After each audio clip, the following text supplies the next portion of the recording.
नमस्कार प्रेक्षकांनो, नशीबवान या मालिकेच्या आजच्या भागामध्ये काय घडलं हे आपण पाहूयात. गिरिजाला कमी लेखायचं म्हणून सावी स्वतः किचनमध्ये जाते आणि सर्वांसाठी नाश्ता बनवत असते.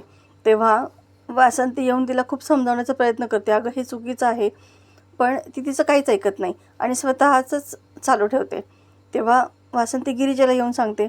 गिरिजा म्हणते, अहो आई तुम्ही कशाला काळजी करताय, पोहे बनवणं खूप सोपं असतं हो, आणि तिला एवढं तर कळतच असेल ना, एवढं नॉलेज तिला आहेच, त्याच्यामुळे तुम्ही अजिबात काळजी करू नका, करेल की ती. वासंती म्हणते, म्हणजे नक्कीच तुझ्या डोक्यामध्ये काहीतरी प्लॅन शिजतोय म्हणूनच तू गप्पा आहेस ना. आता सगळेजण डायनिंग टेबलवरती असतात आणि त्यावेळेस सावी सर्वांसाठी पोहे घेऊन येते. आता उर्वशी तिचं भरभरून कौतुक करते. सावीने आज पहिल्यांदा काहीतरी केलं आहे, आपल्याला सगळ्यांना तिच्या हातचं खायला मिळणार आहे. खूप छान बनवलं असणार, वास तर खूप छान येतोय. सावीने बनवलं आहे म्हटल्यानंतर नागेश्वरला जरा टेन्शनच आलेलं असतं, नेमकी कसं बनलं असेल. आणि बरोबर त्याच्या अपेक्षेप्रमाणे जेव्हा तो तोंडामध्ये घास घालतो त्याच वेळेस सगळं घास थुकून टाकतो, कारण जेवण अतिशय बेकार झालेलं असतं. रुद्रची सुद्धा काही वेगळी अवस्था नसते. नागेश्वर रागातच म्हणतो, हे काय केलं हे, अहो सगळंच जास्त पडलं ह्याच्यामध्ये. तेव्हा रुद्र म्हणतो, सावी तुला काही गरज होती का स्वयंपाक करायची, नाही येत ना तर मग कुणी आग्रह केला नव्हता तुला करायचा, आणि तुला काय कोणाला दाखवायचं आहे का की मलाही स्वयंपाक येतो म्हणून, मग कशाला स्वयंपाक करायला जायचं, अगोदर शिकून घ्यायचं ना. तेव्हा नागेश्वर रागातच म्हणतो की जातो मी आता इथून उठून.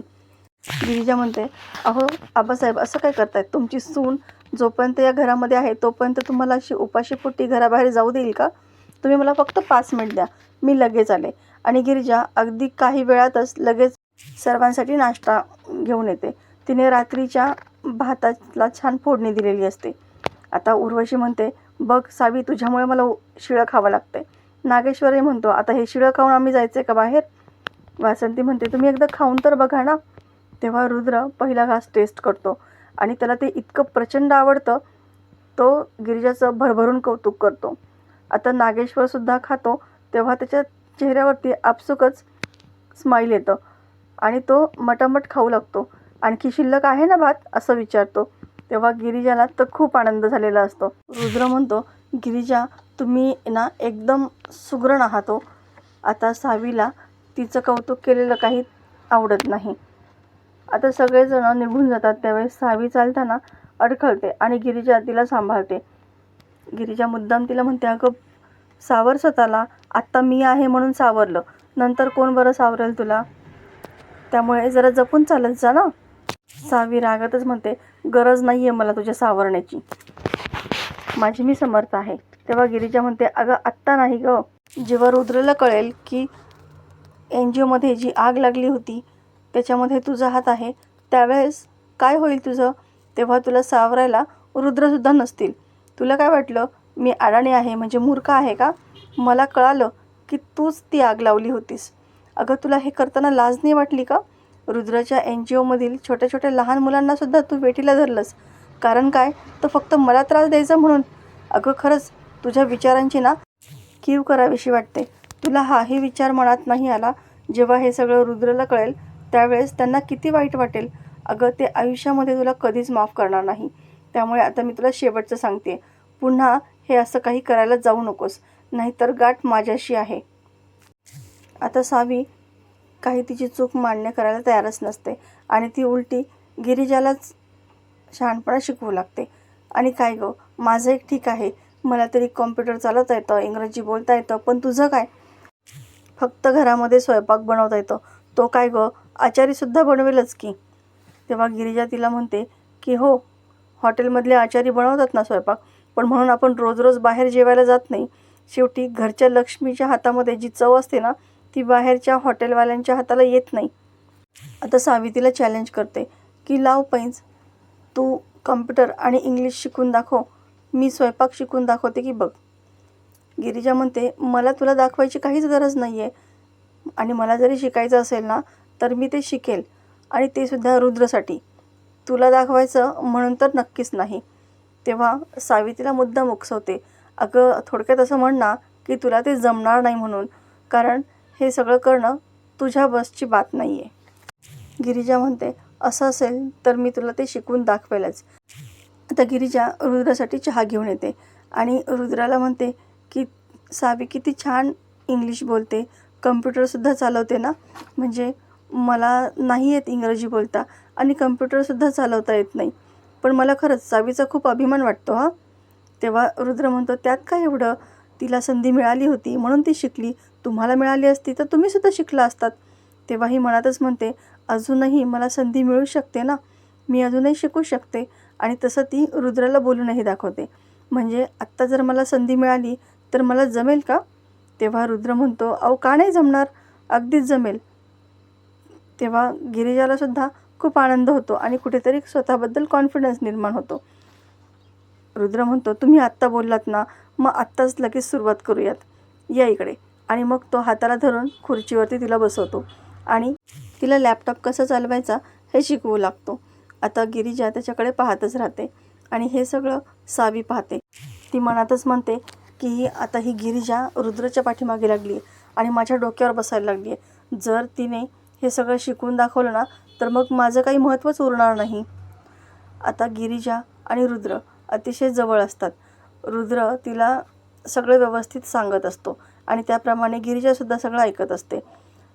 तो अगदी हातात हात घेऊन तिला व्यवस्थित सगळं शिकवत असतो आणि मध्येच तो तिच्यामध्ये हरवून जातो. डोळे बंद करून तो फक्त तिचं जवळपास असणं अनुभवत असतो. आता गिरिजा त्याच्याकडे पाहतच राहते. अगदी दोघेही एकमेकांमध्ये दंग झालेले असतात, पण हे काही सावीला पाहवत नाही आणि ती आतमध्ये येऊन रुद्राला आवाज देते आणि सॉरी मी तुला डिस्टर्ब केलं, पण आपल्या NGOमध्ये डोनर येणार आहेत आज, तू विसरलास का? तेव्हा रुद्रालासुद्धा त्या गोष्टीची आठवण होते. तेव्हा सावी म्हणते अरे आपल्याला जावं लागणार आहे आत्ता NGOला, जेव्हा ते डोनर तिथं येतील तेव्हा तू तिथं असायला हवं. तेव्हा रुद्रालासुद्धा तिचं म्हणणं पडतं, पण तो सावीला म्हणतो की अगं मी यांना ना लॅपटॉप शिकवत होतो आणि मला आता असं वाटतं आहे की तू माझ्यापेक्षाही एक्सपर्ट आहे याच्यामध्ये, तर मग तूच का नाही त्यांना शिकवत. आता रुद्रच बोलल्यामुळे सावीचाही नाईलाज होतो. आता रुद्र निघणार पण गिरिजा म्हणते की मी तुम्हाला सोडवायला येऊ का? तेव्हा रुद्राला खूप आनंद होतो आणि दोघेही तिथून निघून जातात. आता इकडे नागेश्वर उर्वशीला म्हणत असतो की सावीने चांगलीच प्रगती करायचं ठरवलं आहे हां, तिच्यामध्ये चांगलाच बदल दिसतोय, चिरंजीवांच्या पाठीमागे चांगलीच हात धुवून लागली आहे ती. तेव्हा उर्वशी अभिमानाने म्हणते मग शिकवण कोणाची आहे? नागेश्वर म्हणतो त्याचीच तर भीती वाटते ना, कारण तुम्ही असा एखादा डोक्याला ताप करून ठेवता ना, आम्हाला न विचारता काहीतरी करता आणि आमच्या निस्तरता नाकी नऊ येतं आणि ती सावीसुद्धा तसलीच. त्याच्यामुळे जरा त्या सावीवरती पण लक्ष ठेवा आणि जे काही कराल ना ते चिरंजीवांच्या लक्षात येणार नाही असं काहीतरी करा, कारण पुढचे काही दिवस आम्ही इथं नसणार आहे.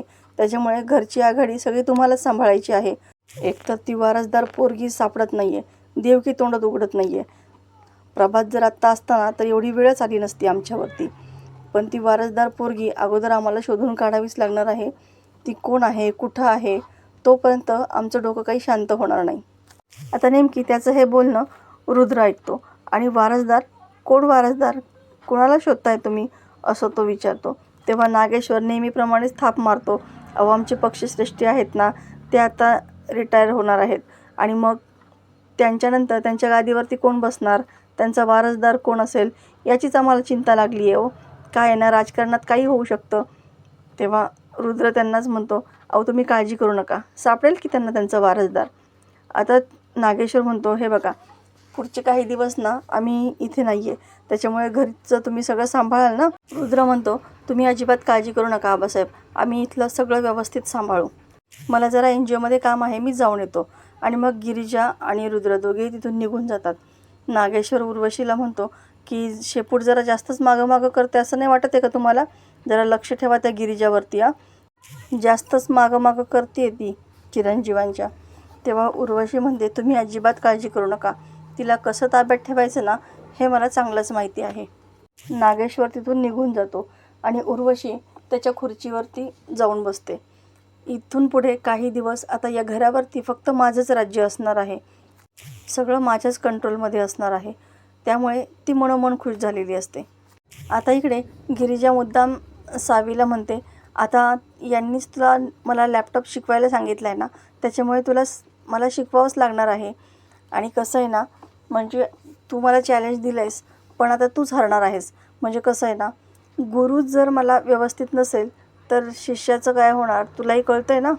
म्हणजे तू जर मला व्यवस्थित कम्प्युटर शिकवला नाहीस तर मी हरेल. पण रुद्र तुला ओरडतील, कारण त्यांनी ही जबाबदारी तुझ्यावरती सोपवलेली आहे. आणि तू मला कम्प्युटर व्यवस्थित शिकवलास तर मी जिंकेल. म्हणजे दोन्ही बाजूनी हार तर तुझीच आहे. सावी म्हणते, इतक्यात खुश होऊन जाऊ नको गं. फक्त रुद्रने सांगितले ना म्हणून मी तुला लॅपटॉप शिकवायला तयार झाली.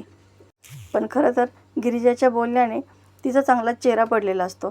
तर प्रेक्षकांनो, येणारा भाग अतिशय जबरदस्त आपल्याला पाहायला मिळणार आहे. तर अशाच मालिकेच्या नवनवीन व्हिडिओ अपडेटसाठी चॅनलला सबस्क्राईब करा. नोटिफिकेशनसाठी बेल आयकॉन अवश्य दाबा. व्हिडिओ पाहिल्याबद्दल धन्यवाद.